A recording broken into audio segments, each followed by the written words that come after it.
Today's program features Leonard Peikoff. Mr. Peikoff will be reading a speech written by philosopher and novelist Ayn Rand. Miss Rand wrote this speech just before her death this last winter. The moderator will be Deke Russell, film coordinator at the Museum of Fine Arts in Boston. Here is Mr. Russell now to introduce the speaker.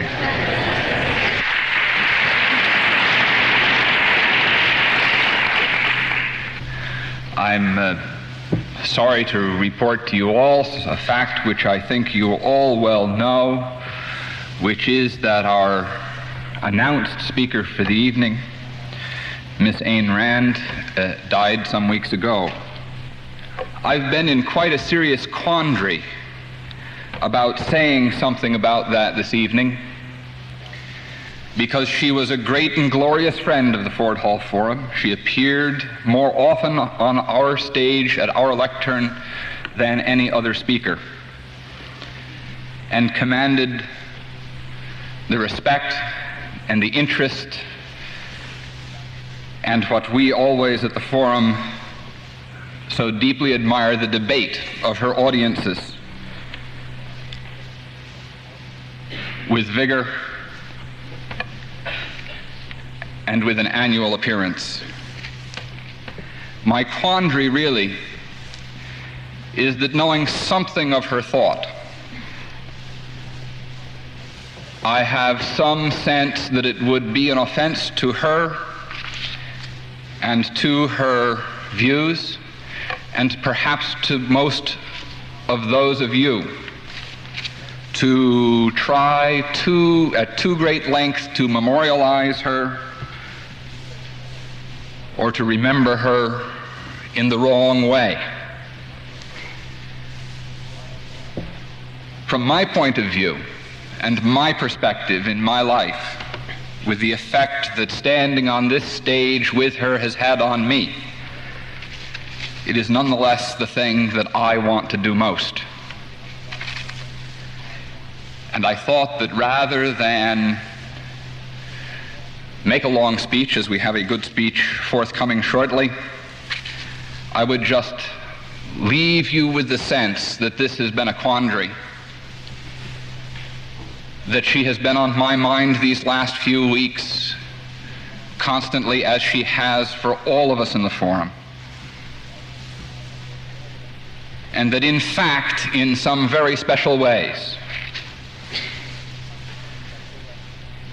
which I think are to become clear in a few moments, she is in fact here with us tonight.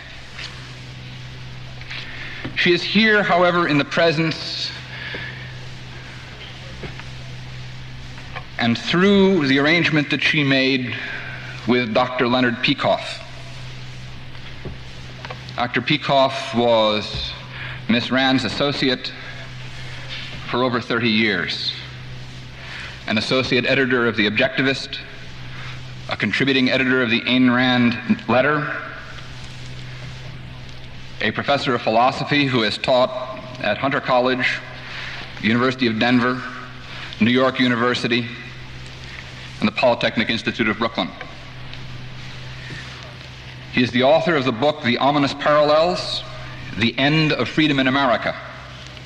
We're very pleased to have Dr. Peikoff here with us this evening,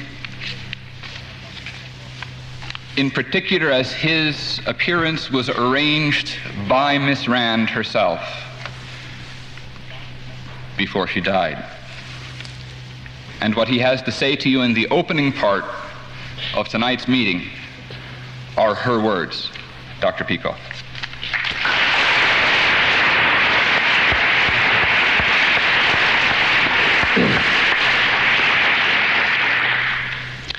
Thank you, Mr. Russell. Good evening, ladies and gentlemen. You know that I am here as a substitute for Ayn Rand. In early February, it became apparent that even assuming the best possible outcome, Miss Rand would not be well enough to travel by April. And she asked me then in the hospital to deliver her Ford Hall talk. At that time, we were thinking of a possible telephone hookup to New York so that she could participate in the question period herself, hopefully while convalescing from her illness. Tragically, it did not happen that way. I'll have to interject and say that this is a difficult evening for me. I hope you'll bear with me if I am occasionally unavoidably emotional. I know that many of you have come this evening as a kind of memorial to Ayn Rand, that you want to reaffirm your support of her and her philosophy, and that is what is behind your response when I came on stage. Let me say that I share your feeling completely. Ayn Rand was an irreplaceable value. I have no words now to describe it, although I will have whole books on the subject in time. And in the question period, if you wish, I will share with you my impressions of her last weeks. But that is not our purpose now. I want to say at this point only that she was a woman who changed the course of history. She changed the lives of many people in this hall, including my own. And to many of us, no action is more important than carrying on her legacy to the future. If we fail at this task, then I think there will be no future for us or for mankind, not for a very long time to come. But we do not have to fail at it. Objectivists can succeed in spreading objectivism. They should do this, of course, out of intellectual conviction and for their own selfish purposes. But such action would also have a side consequence. It would serve as a memorial or tribute to Ayn Rand, the only kind of memorial she would have wanted, a philosophical one. If we work together in this cause, I think that there is still time. Despite everything that we have against us, we can see to it that Ayn Rand's ideas do save the world. Before turning to Ms. Rand's speech, I want to make a preliminary remark on another subject.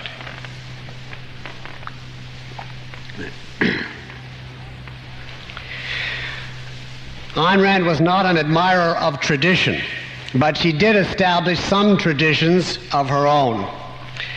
And one of them was her annual springtime speech at the Fort Hall Forum. Ms. Rand was thoroughly aware, as you know, of the blatant hypocrisy of many of today's intellectuals, who preach an open mind, tolerance, and all the rest of it, while carefully permitting nothing but variants of the same identical irrationalism, altruism, collectivism axis to be spread in their universities, symposia, debates, etc. But the Fort Hall Forum, Ms. Rand always said, was different.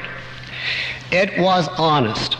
It was open to dissent and to new ideas, and therefore did represent a really intellectual organization, whether she agreed with the other speakers' ideas or not.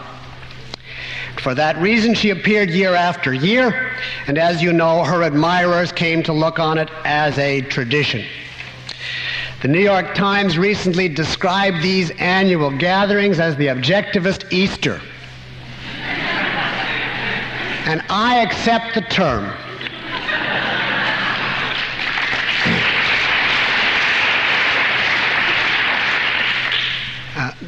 And I have etymology on my side because the word Easter originally comes from Eos, the Greek goddess of the dawn, and means the festival celebrating the vernal equinox. In other words, symbolically, the rebirth of light and life after the darkness of winter. I want here sincerely and publicly to thank the Fort Hall Forum for making these Easter gatherings possible.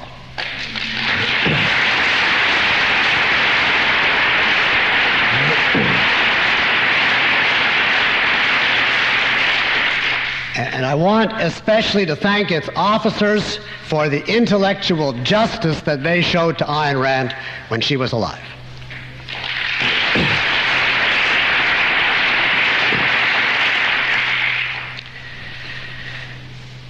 Now, the speech that I will be reading this evening was given originally last November before an audience of 3,000 businessmen in New Orleans at an investment seminar sponsored by the National Committee for Monetary Reform. Ms. Rand had intended to edit and expand the speech for tonight's audience, who are not predominantly businessmen. Unfortunately, she took ill before she could begin the job, and I have had to decide whether to do the editing myself or not. And I have decided not to do any editing at all, so that you may hear exactly as she herself wrote and delivered it, the last speech Ayn Rand gave. Now, this decision has, however, some drawbacks. For one thing, it means that I will be announcing as news the television series of Atlas Shrugged, which was news in New Orleans, but is now known, I'm sure, to all of you. I can, however, if you are interested, supply an update on that announcement in the question period. For another thing, my decision means that I must read aloud to you some brief praise of my own book.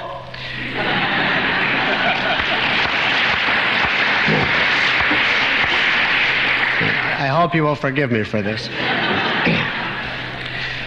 Finally, my decision means that you will have to bear with several sentences aimed directly at an audience of businessmen. Now, you can either ignore those references, or I suggest that for those moments you simply imagine that you are there in New Orleans, in the vast auditorium with the gigantic TV screen behind her reproducing Miss Rand's every expression and gesture. Imagine that you are there listening in and watching the crowd's reaction, which I may say was hushed attentiveness, punctuated by spurts of excited applause or laughter, all of them dwarfed by a tumultuous ovation when the Atlas Shrugged TV announcement was made. All right, now I'm going to start with Ayn Rand's text, The Sanction of the Victims.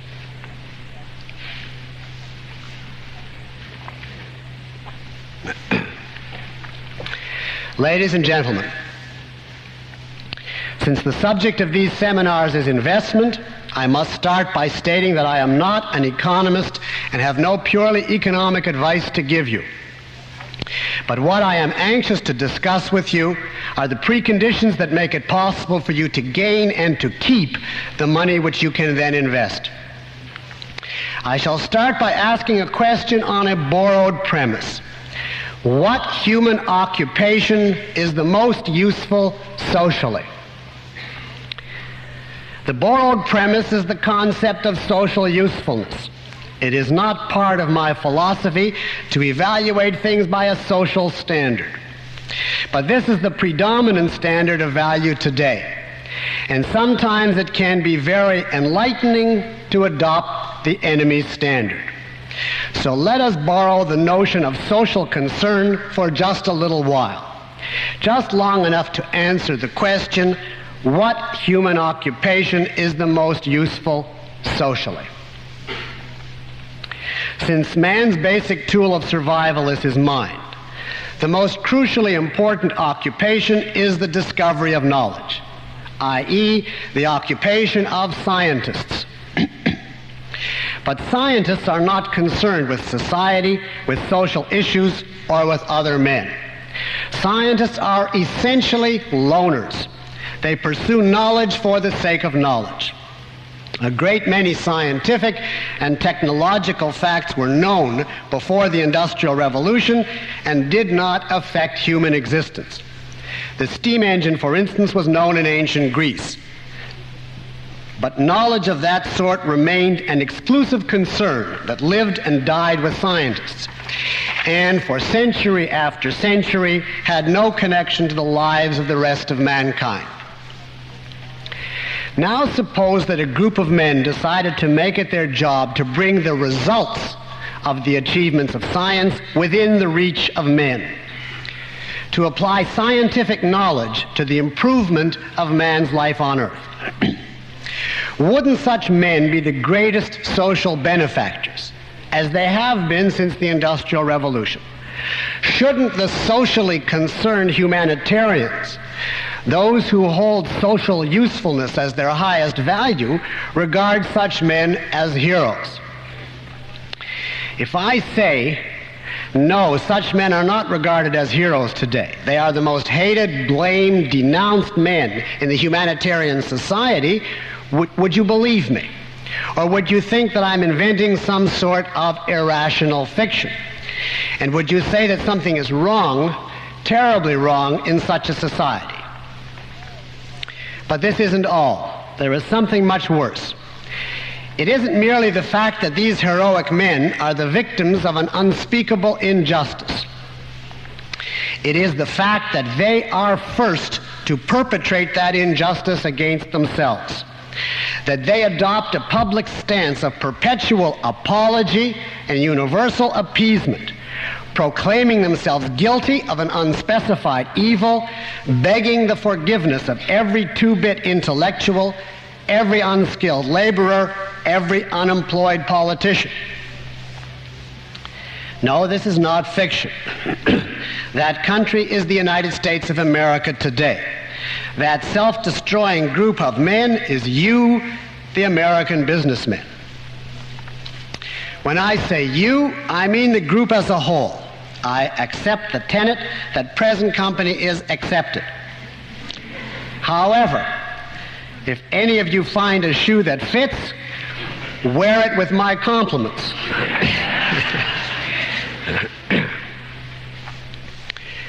Karl Marx predicted that capitalism would commit suicide. The American businessmen are carrying out that prediction. In destroying themselves, they are destroying capitalism, of which they are the symbol and product, and America, which is the greatest and freest example of capitalism mankind has ever reached. There is no outside power that can destroy such men and such a country. Only an inner power can do it, the power of morality. More specifically, the power of a contemptibly evil idea accepted as a moral principle, altruism. Remember that altruism does not mean kindness or consideration for other men. Altruism is a moral theory which preaches that man must sacrifice himself for others, that he must place the interest of others above his own, that he must live for the sake of others.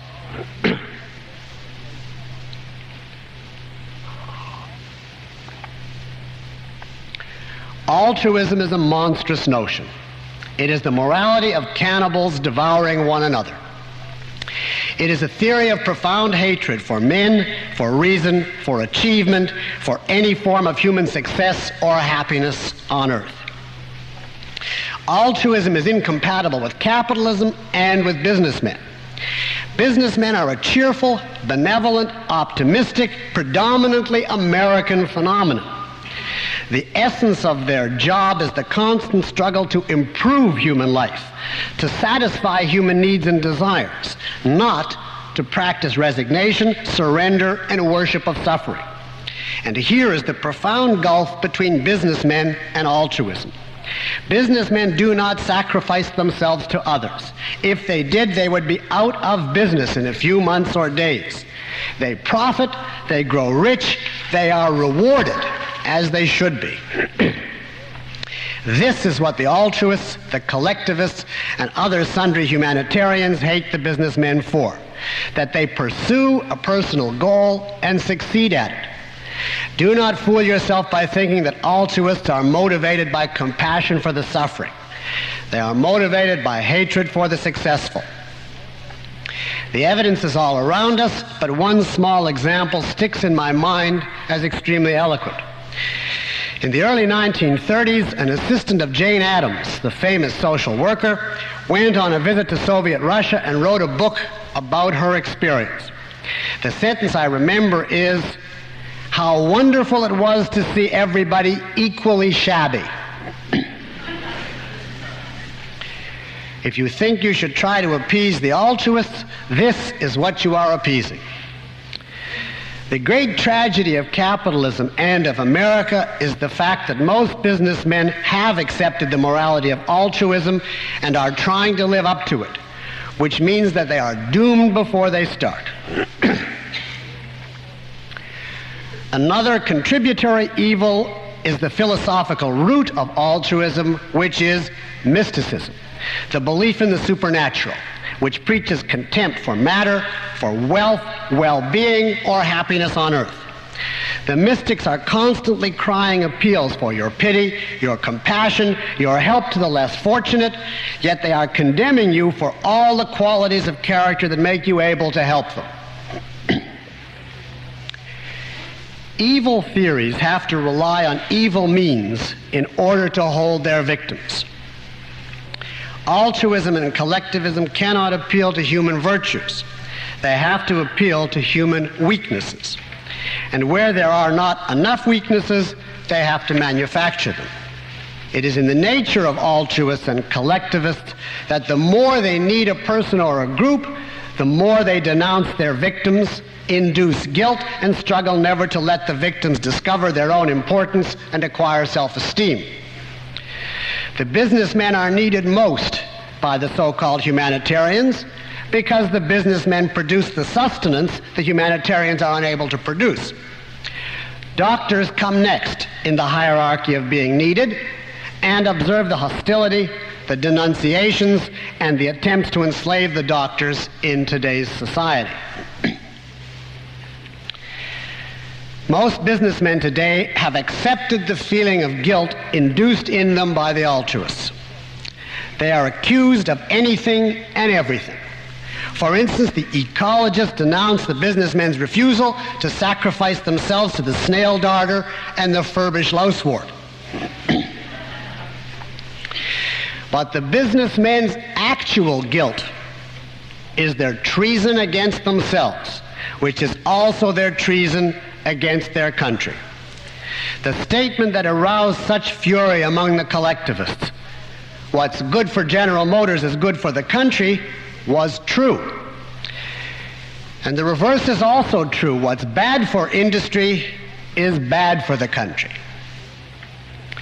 I am here to ask you a question on my own, not on borrowed premises. What are you doing to the advocates of capitalism, particularly the young? Appeasement is a betrayal not only of one's own values, but of all those who share one's values.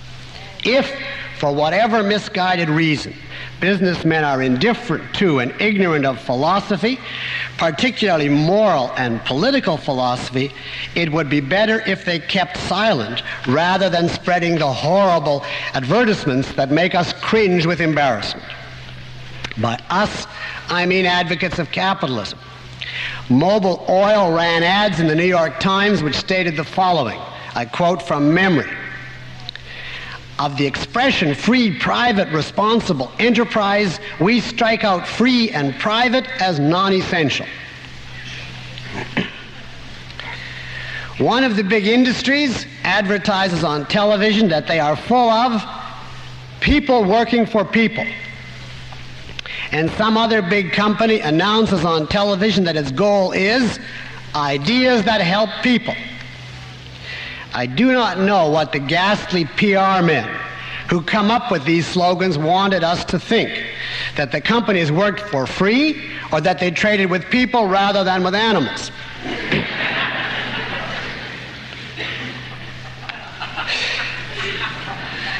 The worst of the bunch is some new group in Washington, D.C. called something like Committee for the American Way, which puts out a television commercial showing some ugly, commonplace people of all kinds, each proclaiming that he likes a different type of music. I like rock and roll, and I like jazz, and I like Beethoven, etc., ending on a voice declaring, "This is the American way," with every man entitled to have and express his own opinion. I, who come from Soviet Russia, can assure you that debates and differences of that kind were and are permitted in Soviet Russia.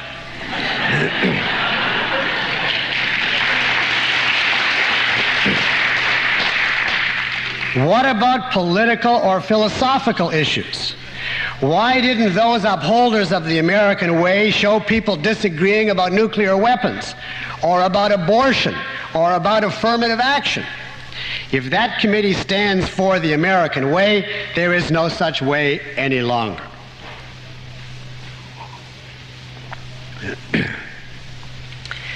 Observe also that in today's proliferation of pressure groups, the lowest sort of unskilled laborer is regarded as the public and presents claims to society in the name of the public interest and is encouraged to assert his right, in quotes, to a livelihood. But the businessmen, the intelligent, the creative, the successful men who make the laborer's livelihood possible have no rights and no legitimate interests, are not entitled to their livelihood, their profits, and are not part of the public. Every kind of ethnic group is enormously sensitive to any slight. If one made a derogatory remark about the Kurds of Iran, dozens of voices would leap to their defense. But no one speaks out for businessmen when they are attacked and insulted by everyone as a matter of routine. What causes this overwhelming injustice? The businessmen's own policies, their betrayal of their own values, their appeasement of enemies, their compromises, all of which add up to an air of moral cowardice. Add to it the fact that businessmen are creating and supporting their own destroyers. The sources and centers of today's philosophical corruption are the universities. Businessmen are both contemptuous of and superstitiously frightened by the subject of philosophy. There is a vicious circle involved here. Businessmen have good ground to despise philosophy as it is taught today, but it is taught that way because businessmen abandon the intellect to the lowest rungs of the unemployables.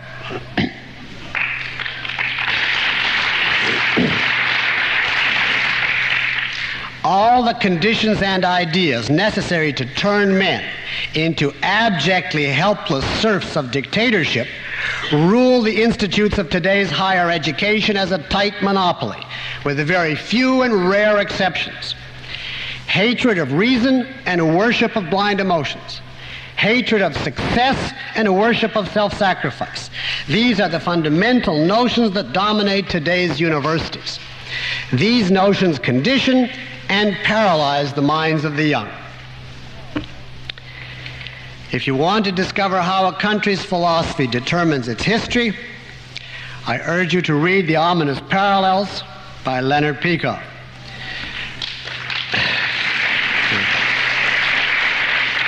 To be published this coming spring by Stein and Day. This brilliant book presents the philosophical similarities between the state of America's culture today and the state of Germany's culture in the Weimar Republic in the years preceding the rise of Nazism. It is the businessmen's money that supports American universities, not merely in the form of taxes and government handouts, but much worse, in the form of voluntary private contributions, donations, endowments, etc.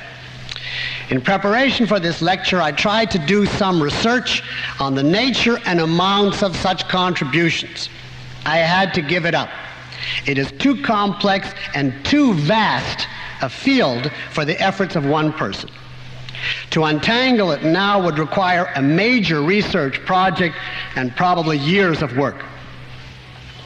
All I can say is only that millions and millions and millions of dollars are being donated to universities by big business enterprises every year, and that the donors have no idea of what their money is being spent on or whom it is supporting. What is certain is only the fact that some of the worst anti-business, anti-capitalism propaganda has been financed by businessmen in such projects. Money is a great power, because in a free or even a semi-free society, it is a frozen form of productive energy. and therefore the spending of money is a grave responsibility. Contrary to the altruists and the advocates of the so-called academic freedom, it is a moral crime to give money to support ideas with which you disagree. It means ideas which you consider wrong, false, evil. It is a moral crime to give money to support your own destroyers. Yet that is what businessmen are doing with such reckless irresponsibility. On the faculties of most colleges and universities, the advocates of reason, individualism, and capitalism are a very small minority, often represented by a feeble specimen of window dressing. But the valiant minority of authentic fighters is struggling against overwhelming odds and growing very slowly. The hardships, the injustices, and the persecutions suffered by these young advocates of reason and capitalism are too terrible a story to be told briefly. These are the young people whom businessmen should support. Or if businessmen are too ignorant of academic issues, they should leave academic matters alone.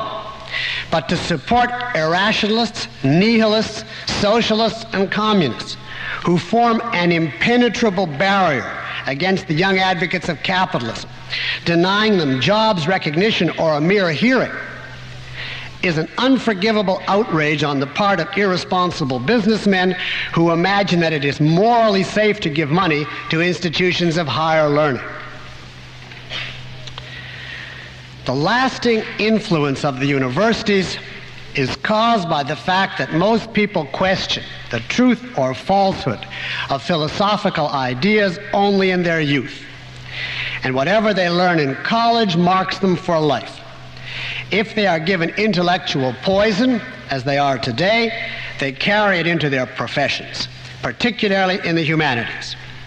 Observe the lifeless grayness, the boring mediocrity of today's culture, the empty pretentiousness and the mawkish sentimentality of today's stage, screen, and television writing. There are no serious dramas any longer, and such few as attempt to be serious are of a leftist collectivist persuasion. On this subject, I can speak from personal experience.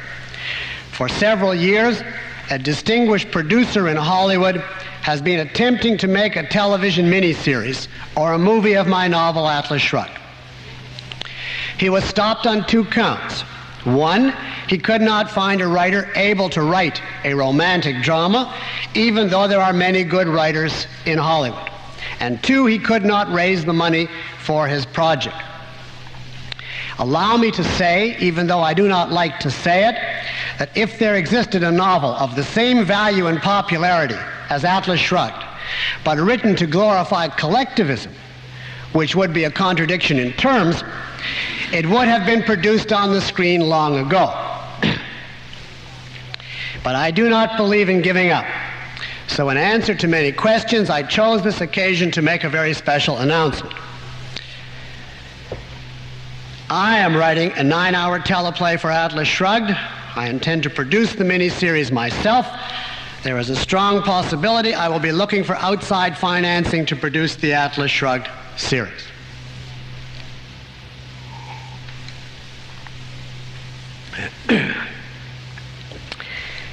In conclusion, let me touch briefly on another question often asked me. What do I think of President Reagan? The best answer to give would be, but I don't think of him.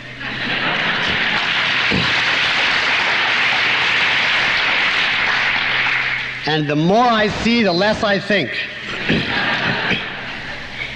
I did not vote for him, nor for anyone else, and events seem to justify me.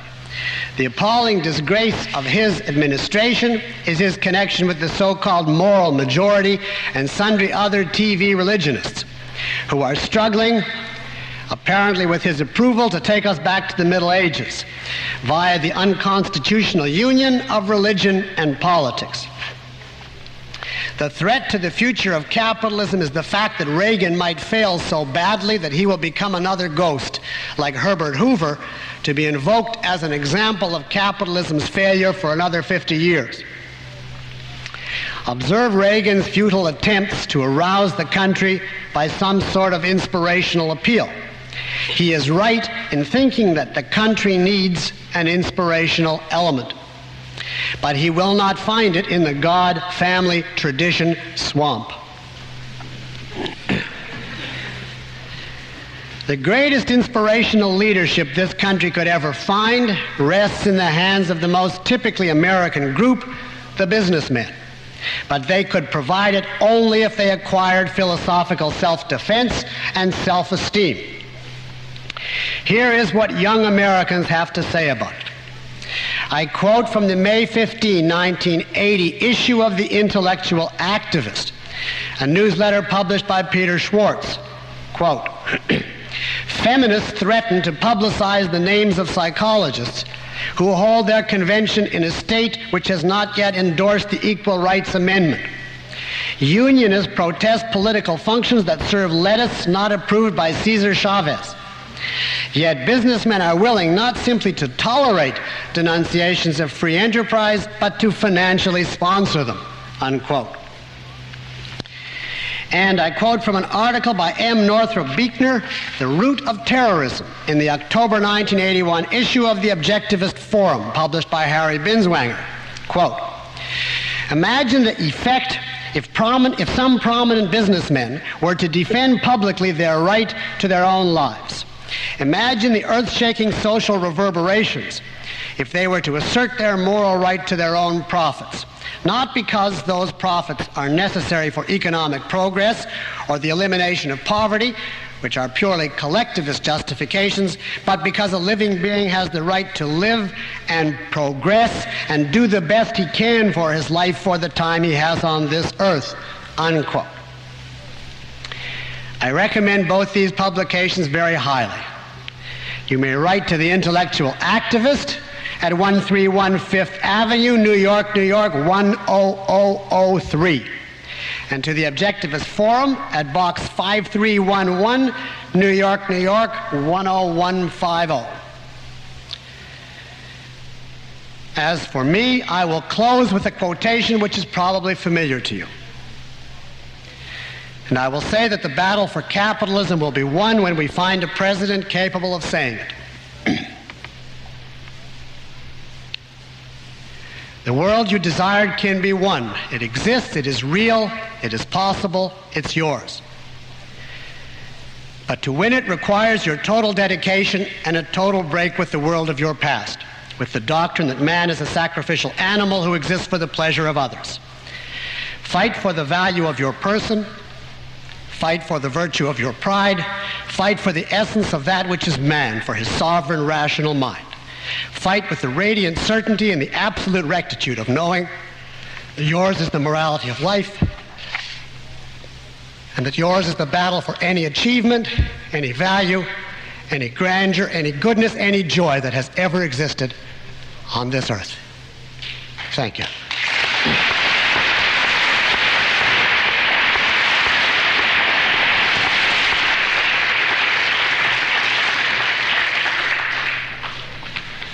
Thank you very much, Dr. Peikoff, for being with us here today and for undertaking a very difficult task. In the great tradition of the forum, we now have a more difficult task for you, which is to meet your audience on a question-by-question basis. I'll attempt to repeat those questions briefly as we go around the room. And we'll start over here where there's a great body of people and then go through the center and over to my right-hand side. But before I take a question from the audience, since I'm likely to ask sporadically out in through here and not get to them, I wonder if I could break all the rules on this strange and unusual evening at the forum to ask you two questions myself. Would you give us the update on Atlas Shrugged? And would you say something about Miss Rand? Sure. Well, I'll take them in the order that you gave them. Miss Rand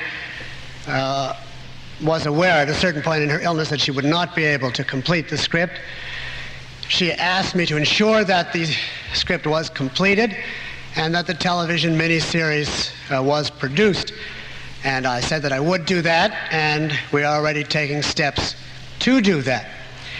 I can't give names right at this point because things are not yet in a completely official state of affairs, since her will has not yet been probated, and therefore legally at this point everything is in abeyance, but that's only a matter of a month or so. I think on the basis of representations that have been made to me by people with highly established reputations in the financial and entertainment fields, I feel very safe in saying that there is no doubt that there is unlimited funds available for such a production.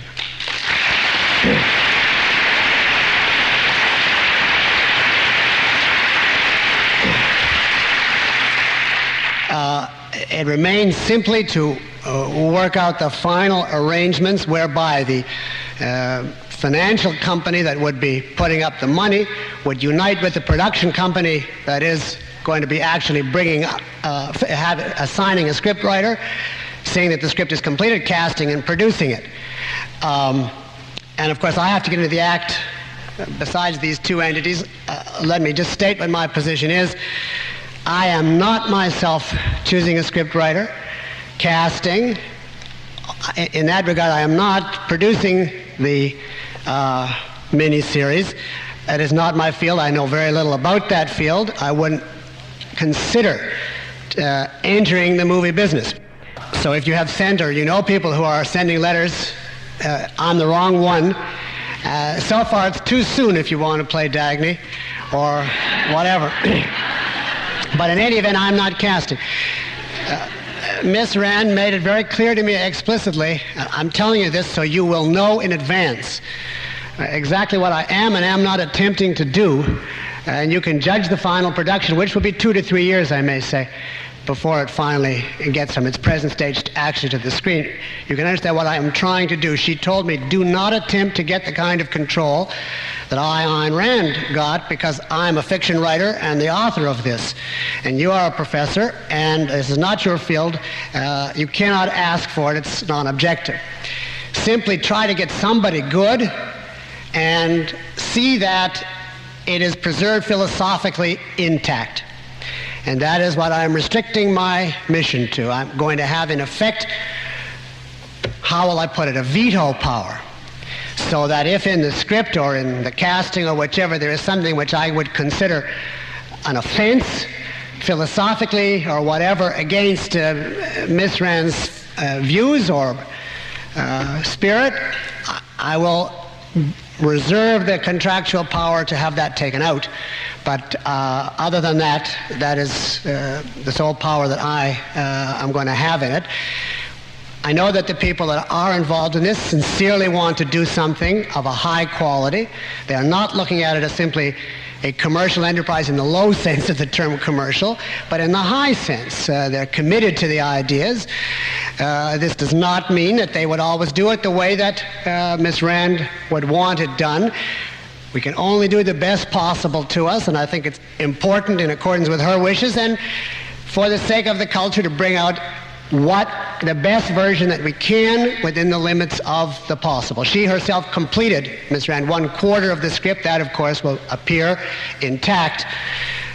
The rest will have to be written.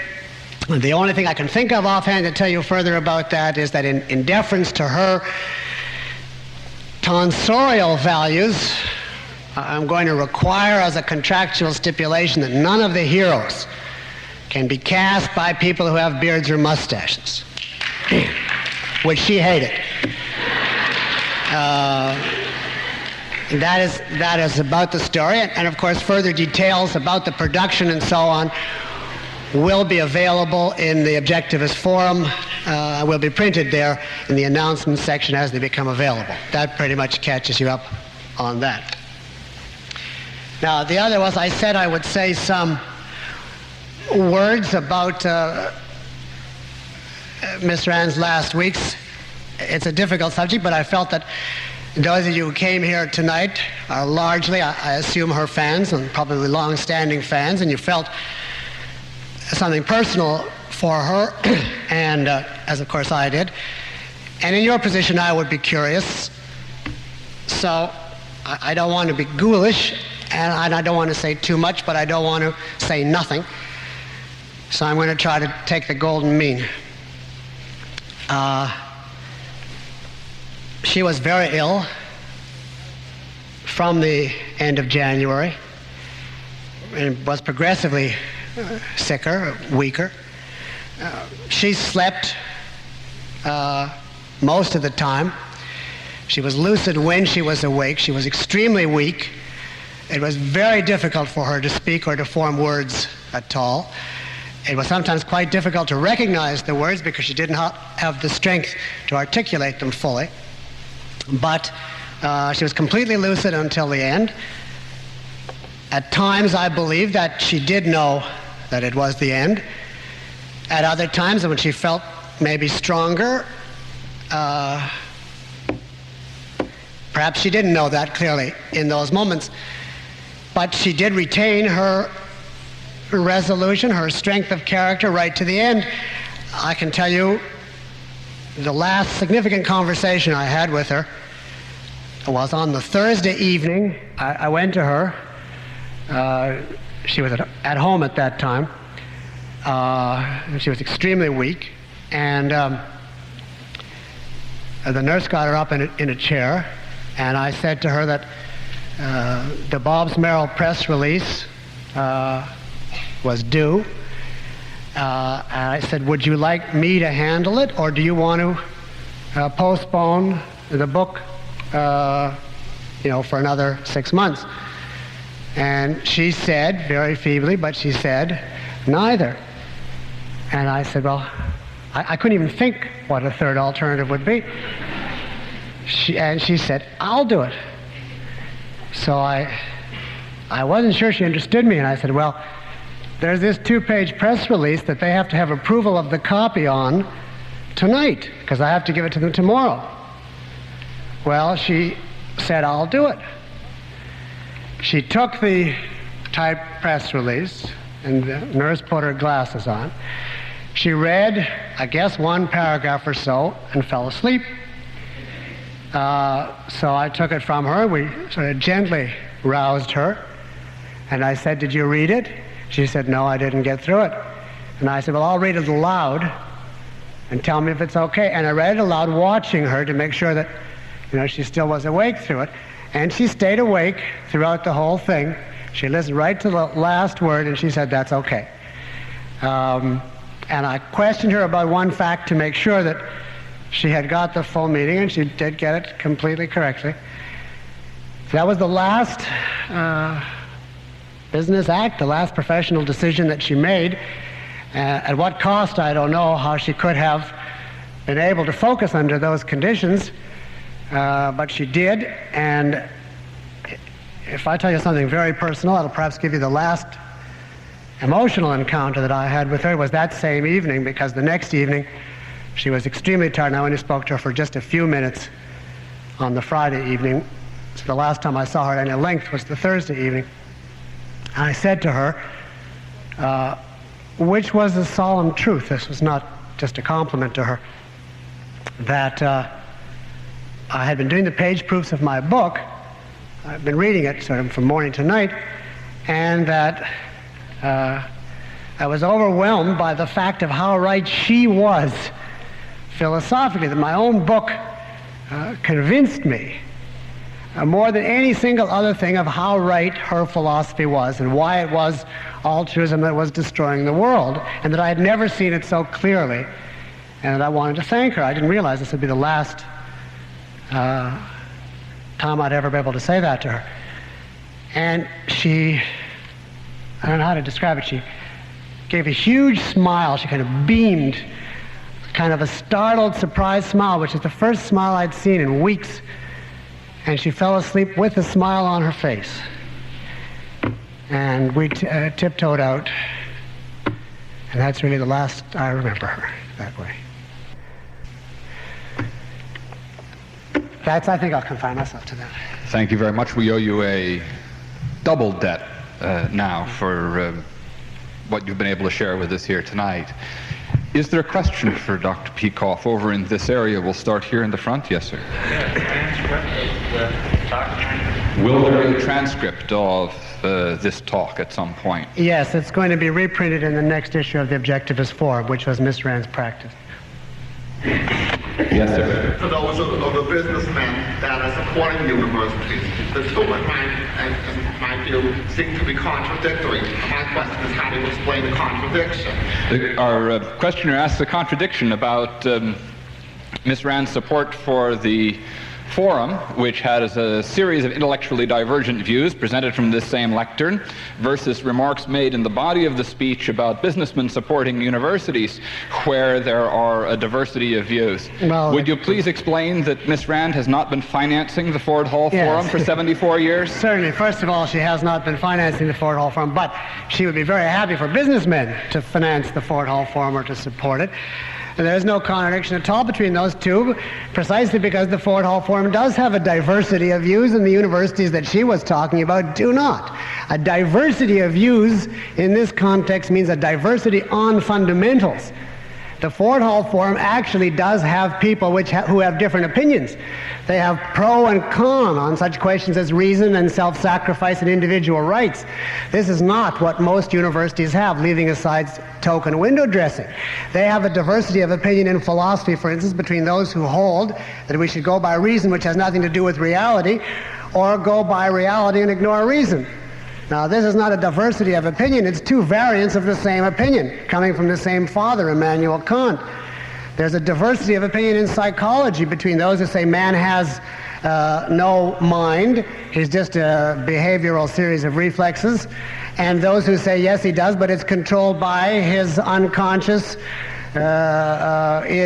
seething, inherited primeval drives, etc. The Freudians and the behaviorists. This is not a diversity of fundamental viewpoint. It's two anti-mind attitudes. So in this sense, it is not true that the universities in this country represent a diversity of viewpoint. They would love you to think that. The universities are largely closed to antagonistic viewpoints in this country. There's a monolithic intellectual establishment viewpoint, which is upheld with the tenacity virtually of a dictatorship in this country. And it's precisely that Ayn Rand did not want businessmen or anybody else to support. If you want to know what she thought should be done about it concretely, in her forthcoming book, Philosophy Who Needs It, there is a chapter called Fairness Doctrine for Education, in which she suggested a modest first step that could be taken to breaking up the university's ideological monopoly. But that's a different question. Another question out here in the rear. Yes, sir, go ahead. My question concerns what Dr. Peikoff is going to be doing in the future. For example, a compilation of Objectivism, a book on that sort of thing. Can you say anything about that? Your questioner is asking what your plans for the future are, and in fact you referred to them early in the speech by saying that you might be doing some work in Objectivism. Yes, I am going to, in a general way, I am aiming to go back to teaching at university, assuming I could find one.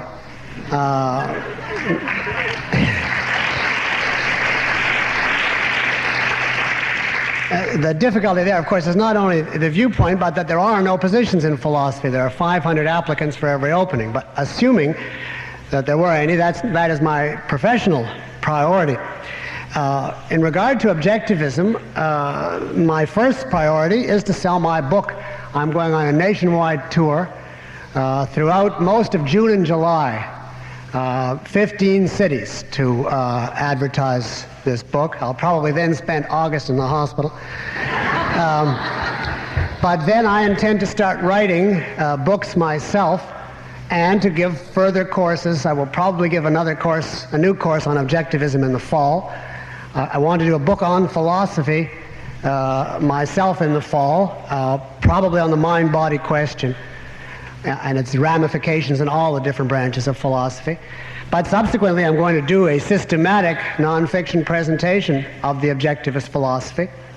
And there are many other people that I know are going to be doing different kinds of writing on objectivism, and all of that will be announced in the Objectivist Forum, so you can keep track of it that way. Another question on the aisle right here, ma'am? I would like to know, as a counselor for education, high school graduates, where would you send today's youth to get a good, quote, very good education? Do you have a recommendation of where one high school counselor might send a student to get a good college education? Are you talking about a good undergraduate liberal arts education or a pre-professional education? Why don't you give us both? I don't have an answer for either, but I just thought I'd narrow it down. Well, no, pre-professional, I don't think is so difficult. There are recognized good schools in medicine and law and so on, so I'll confine myself to the undergraduate liberal arts education. There are no colleges where objectivists set the terms or run the departments. There are individual professors of philosophy at individual schools, a few. But you could not choose a school on that grounds. I would say, therefore, you have to decide. You could counsel your students on the basis partly of the subject that they want to major in, and partly on the nature of the school itself. For instance, take philosophy, with which I'm most familiar. I would choose a school that has a good program in the history of philosophy, and that steers, that plays light with contemporary philosophy, as opposed to one which gives you one course on Thales to Dewey, and then 17 courses on every incarnation of Wittgenstein and his associates. Take an undergraduate school which is heavy on Plato, Aristotle, Kant, who, right or wrong, at least dealt with the fundamental issues, and you'll get something from your education. And the same, I would say, is true in all the fields. If it's economics, try to take one which is heavy on the classical economists, and so on. In other words, choose by the best of the available tradition. The other thing is this: why are you going to college today? You basically have to make a decision what the purpose is. I do not believe, aside from some good teachers or remnants of good tradition, that universities today are institutions of learning. I think they're really corrupt, and you have to go, therefore, for a realistic purpose. And this is perhaps cynical, but unfortunately, in my opinion, accurate. The realistic purpose is that the value of the degree. And from that point of view, an Ivy League school's degree has more worth. And consequently, if you can get into Columbia or Yale or Princeton, etc., other things being equal, I would certainly recommend that. Because your degree will be worth more to you in terms of employment, in terms of getting into graduate school, etc. I do not have any grounds to believe that the Ivy League is less fair than anything else in the country. If anything, they're as or more fair. And I know that in Columbia, for instance, is very fair in the sense that they don't penalize you for disagreement in philosophy. And I'm sure this is generally true. And consequently, I generally advocate go for a school which is regarded as high quality, because it's not any worse than the ones that are regarded as low quality. And you may as well get something. Now, that's the best I can do for you. Here in the center, perhaps? Yes. How can college students today convince other college students that politics and philosophy are more than just a game? Good question from someone who suffers through the practicalities of the job search in colleges. How can college students today convince other college students that politics and philosophy are something more than just an intellectual game? You want to convince your fellow students that philosophy is not just a game.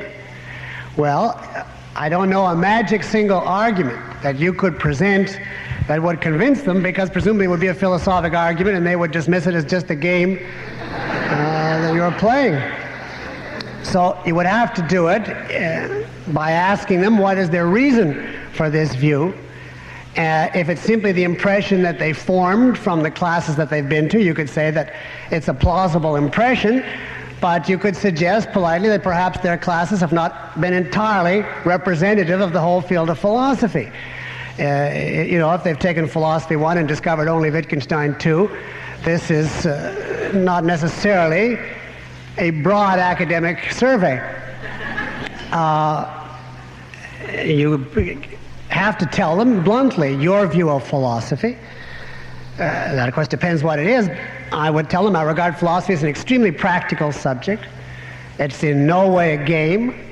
It's essential to life. There's no options. The truth is completely objective. Say a few completely provocative things that they'll think as incredible, but at least cut through, that you have established that you have some different viewpoint, and then if they're interested, defend it or recommend somebody that can. And in this connection, Ms. Rand's book this fall, Philosophy, Who Needs It, is very relevant. Her title essay there is The West Point Speech. And it's specifically addressed to college students to tell them why would anybody need a subject like this and why it isn't a game. In the center, right here? Yes, sir. Is there any possibility that all of Ayn Rand's talks given at this forum, I mean, I know that they've all been published here and there over the years, but is there any possibility that all of them could be republished all in one place in one book under one cover? Questioner asks if there are any thoughts or plans of collecting all of Miss Rand's speeches here at the forum under one cover. I know each was reprinted, was it not, yes, in her newsletter? The problem with that idea would be contractual agreements, because so many of them are already parts of anthologies which have been contractually agreed to with various publishers who own those rights now. And whether they would agree, I don't know. Let me say in general, I have been deluged with requests and suggestions for books about Miss Rand, anthologies, etc. And without going into the details, there's certainly going to be a lot coming out. Whether that particular project will materialize, it certainly is an interesting idea, but I don't know how many conflicts there are and what the attitude of the publishers who presently hold the copyrights would be. Yes. Any suggestions as to what one might do to make that possible? I think this question about how your book might become a bestseller is something that you may as well answer now and then in 15 cities in June and July. Well, no, I won't tell this audience, I don't think, what my book is about, because that I think they know. But there's only one thing that makes a bestseller.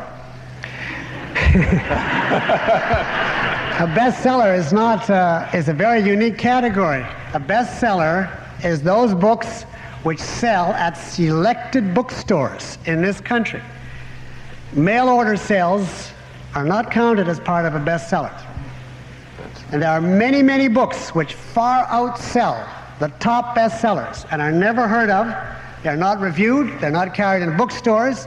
They have maybe 10, 20 times the sales of the big bestsellers, but they're completely underground because the bestseller list is exclusively compiled from a select number of bookstores. So if you're interested in specifically what you said, and you were going to purchase a copy of the book, I would certainly suggest that you look in the yellow pages of your city under some big chain, like Dalton or Walden Books or Doubleday or Scribner's, etc. Not the corner grocer, but, and I'll leave it for you to take it from there. Yeah. Thank you. Yes. Is there any valid place for a central bank, such as the Federal Reserve System of the United States, in a completely free society? The question is, in a completely free society, is there any valid place for a central banking system such as the Federal Reserve System? No. Could I elaborate? Just in a very brief elaboration, the Federal Reserve System was a typical product of the progressive era. I believe it was 1913 that it began, and it is the government taking control of the banking system. The consequence of that was, of course, of the Federal Reserve policies was the Depression of '29. If a government takes control of money and credit, which is what a central banking system would do, that means it has its hand on the literal lifeblood of the economy. And there's a short distance between that and complete socialism. So there's no function for any such system. Even you can make a very good case that even the coinage of money should not be a governmental function. And as a matter of fact, I think one way that it probably would work would be simply by large banks having coins or even certificates backed by coins, and those would begin to circulate as money, backed by the bank, and it would be a contractual matter. So I would say in a completely free society, to be consistent, there should be complete separation of state and money. The only role of there would be voluntary contributions to the government, but that's a different thing. In red, right here. What's the procedure for bringing one of the taped lecture courses to your city? What is the procedure for bringing a taped lecture course to your city? I did not plant that question either. So far, you're doing very well. We have now got one all-purpose address, and I'm happy to have this opportunity to give it to you. If there's ever anything you want to know about objectivism, about the publications that carry its message, the schools, the courses, the Foundation for the New Intellectual, etc., we've got one all-purpose address. You just have to write to Objectivism, Box 177, Murray Hill Station, New York City. You don't even need a zip code if you say that. Box 177, Murray Hill Station, New York City. This is now completely automatic. It's touched by human hands, but only barely. So you will undoubtedly not receive a personal reply, but you will get on all the mailing lists that will in due course let you know everything there is to be found out about my courses and everything else. In white, yeah. Could you tell us anything about the unpublished work of Ayn Rand and why they weren't unpublished and whether they would be? Could you tell us anything about the unpublished work of Ayn Rand and why it might have been unpublished, and will it be published?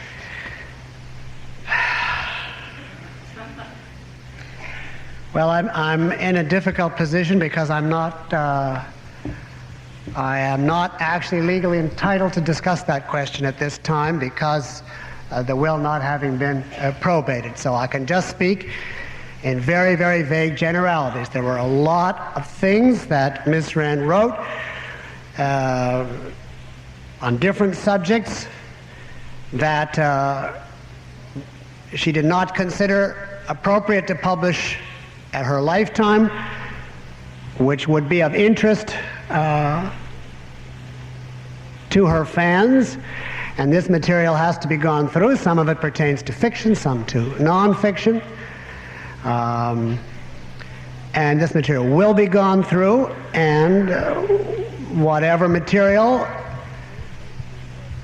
I think that she would have not objected to having been made public with the appropriate introduction and so on, we will certainly make public in book form at some point, but I'm actually restrained by law from going any further. That sounds like a question perhaps from Murray Hill Station at some point. Right, right.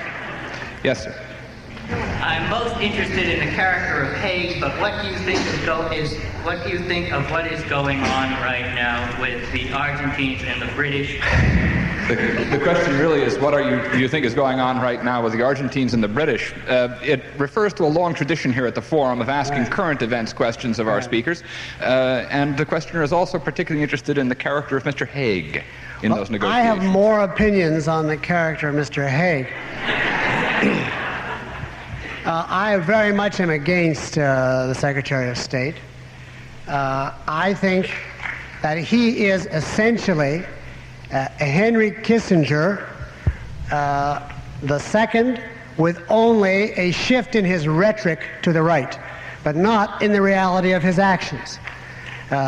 He is an out-and-out Republican moderate type, with all the appeasement in actual practice that implies, but he periodically makes a conservative or right-wing or anti-Russian statement, sometimes quite intelligent and strong statements, which then have no relationship to his behavior. So it's like Henry Kissinger with an act to appease Ronald Reagan's supporters. I think that's offensive. And as far as his general conduct of foreign policy, I think he has the best analyses of Haig appear regularly in the New York Times by William Safire, who reveals what Haig is actually doing. And if you're interested in that, I get most of my information about Haig's true character from William Safire. but he has caved in, or has urged cave-ins, on every kind of sensitive foreign question, from the Polish, rolling over the Polish debt.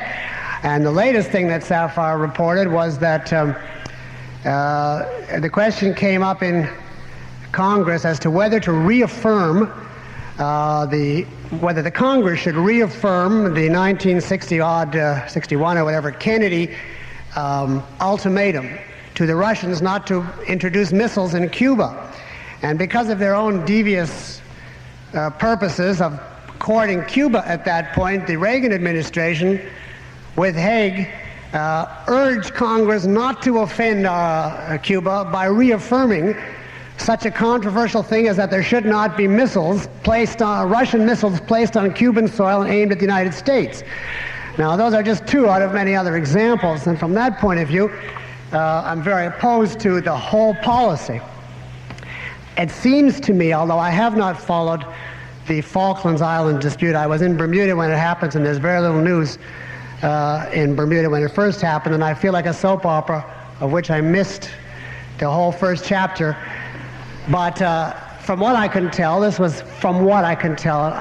have to say, I'm not an expert in this field, and philosophy does not have a foreign policy. But from what I can tell, this was a naked act of aggression by Argentina without any warrant of any kind.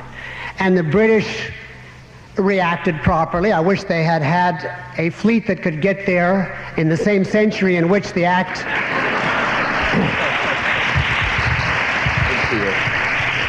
of aggression had taken place, but better late than never. And I certainly do not approve of the idea of a mediator running between the perpetrator and the victim, trying to get each to compromise to some extent.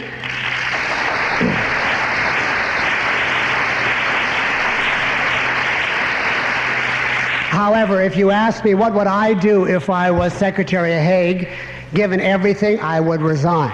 I won't go further than that. In the rear here in the section. All right, one more over here on the aisle. Yes.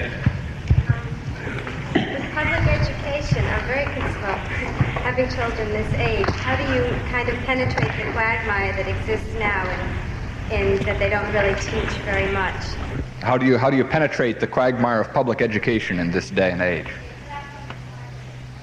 Well, you say without going to private education. Well, even private education wouldn't help you that much, because all education on the early levels are heavily influenced by Dewey or by his derivatives. And the alternative, of course, the schools which have better standards are usually very religious. That's the base from which they get their better standards. So the only way you can really penetrate it is the only way that you can penetrate all the institutions which are degenerating today, and that is philosophically. That's why Ayn Rand always said it was too early for politics. What we need is a philosophic education, and that has to start not with the grade schools, but with the professors. First, you've got to get professors. You have to get intellectuals teaching at universities. And then they're the ones that teach the teachers, who then go out to the grade schools, the junior high schools, and so on, and introduce better programs. Now, the only other thing I would add is, you may know Mr. Rand was a great admirer of the Montessori schools. And the more you can do to promote the Montessori, if it's the authentic Montessori and not just the name used as a cover-up for something modern, that's one thing you could do. But more broadly, there's no formula except you have to change what's taught in philosophy departments, which is murder to do because you can't get into philosophy departments. So. Yeah. Is there a question on this side of the year? Yes, ma'am. Can you tell me if there's any one politician today that Ms. Rand consistently agrees with and applauds? Can you tell us if there is a politician currently active with whom Ms. Rand continually agreed? The only one I could think of, and I'm sure he would kill me for calling him a politician, is Alan Greenspan.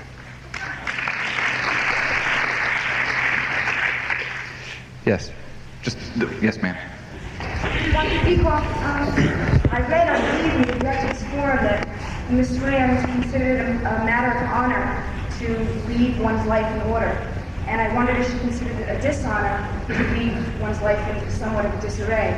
Our questioner asks a couple of questions. First, is it dishonor to leave one's life in disorder?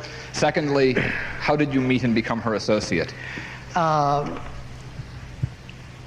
It's not, she would not say it was a dishonor to leave your life in disorder if you left this life suddenly without foreknowledge. If you were young and in good health and run over by a truck and die intestate, that's not a moral deficiency. But if you have property of any degree and you have reason to recognize your mortality, your age, or health, or whichever, and you deliberately do not make provision, she would certainly consider that improper. I know, for instance, that she was very contemptuous of Howard Hughes for having had that gigantic estate and being so irresponsible as to leave either none or 10 wills, depending upon who you listen to, and have that thing litigated, you know, all over the world. And she was absolutely emphatic that that was not going to happen to her, which it didn't. So in that sense, if it's that kind of, you know, leaving your life in chaos, she was completely opposed to it. As to what was it, how I met her, I was introduced through a mutual friend. I was 17. I was an admirer of the Fountainhead. I had just finished my freshman year. She lived in California at the time. And I got a chance to meet her for an evening, and I asked her a whole bunch of philosophic questions about the Fountainhead. And she liked some of the questions. And subsequently, she moved to New York, and I was in pre-med at the time, but I was quickly converted to philosophy because she convinced me that there were answers to philosophic questions. The thing that overwhelmed me, I had been asking philosophic questions for many years, and everyone thought this was ridiculous. You couldn't, everyone in the town that I grew up, she took them enormously seriously. She was very intent, and I was just a completely ignorant kid. But she would give a full-fledged answer to my groping question. And then after she gave the answer, which dazzled me, she would explain what confusion on my part had led to my formulating the question the way I did. And then she would say, and now tomorrow or next week when you're thinking over my answer, this is what's going to occur to you, and the answer to this is...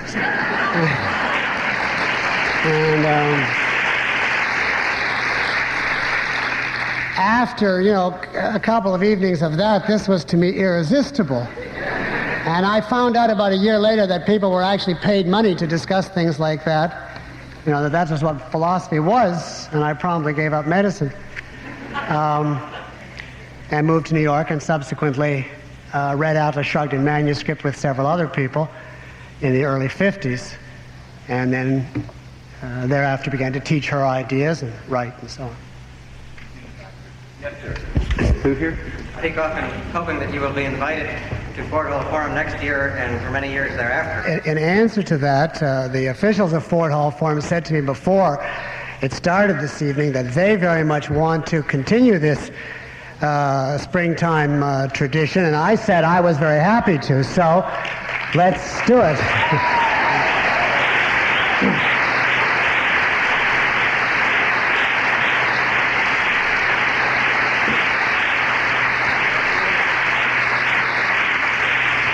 I think that's really a very, very good place to end, and I want to add to that my sense that there have been few speakers here at the forum who have in fact been probed not only on their issues and their ideologies, but probed separately and as deeply personally as you have been in this particular very special evening, and we thank you very much for being here with us. Leonard Peikoff, substituting for the late Ayn Rand, has addressed the Fort Hall Forum. He delivered a speech that Ms. Rand wrote before her death this winter. The moderator was Dee Cressell. This program was recorded on April 25, 1982, for broadcast at this time. Next week's forum features author Maya Angelou. She will receive the Fort Hall Forum's First Amendment Award. From Northeastern University in Boston, this is Becky Rohr with engineer Francis I. Leggetti. The Fort Hall Forum is produced by WGBH Boston for National Public Radio.